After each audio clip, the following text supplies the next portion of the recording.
Bonjour et bienvenue sur le site apprentissagevirtuel.com. Dans cette leçon, nous allons aborder la notion de structure conditionnelle.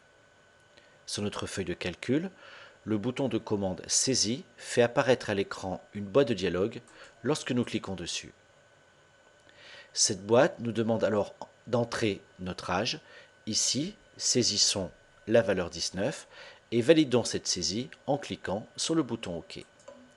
Un message box nous affiche une chaîne concaténée de la valeur entrée dans la saisie et de l'information « Vous êtes majeur ».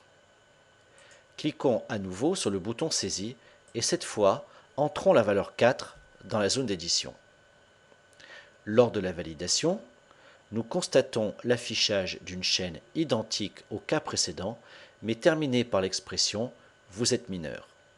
Par conséquent, il y a eu interprétation de la valeur par le programme pour déterminer si cette valeur était supérieure ou inférieure à 18. Voyons comment peut fonctionner un tel programme.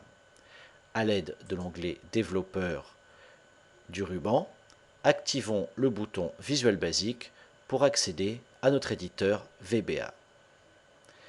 Dans notre feuille de module de code, module 1, nous apercevons la procédure bouton 1, clic, rattaché au bouton de commande de la feuille de calcul. Au début de cette procédure, deux instructions très simples. Une déclaration de variable âge de type byte et l'affectation à cette variable âge de la valeur saisie par l'utilisateur grâce à une instruction inputBox. Si nous analysons les lignes en commentaire, nous apercevons la construction d'une structure conditionnelle. Cette structure est réalisée à l'aide des mots-clés if, then, else, and if, que l'on pourrait traduire par si, alors sinon, fin de si. En entrée de la structure conditionnelle, il y a interprétation du contenu de la condition.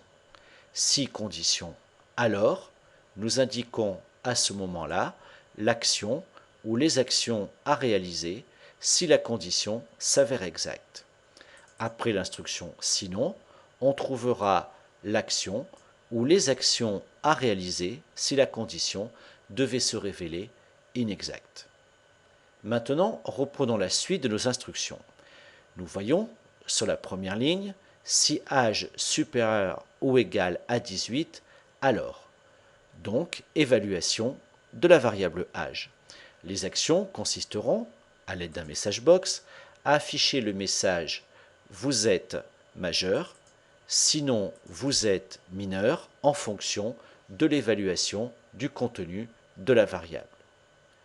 On voit donc que les structures conditionnelles permettent de réaliser des choix parmi des actions potentielles en fonction du contenu d'une variable.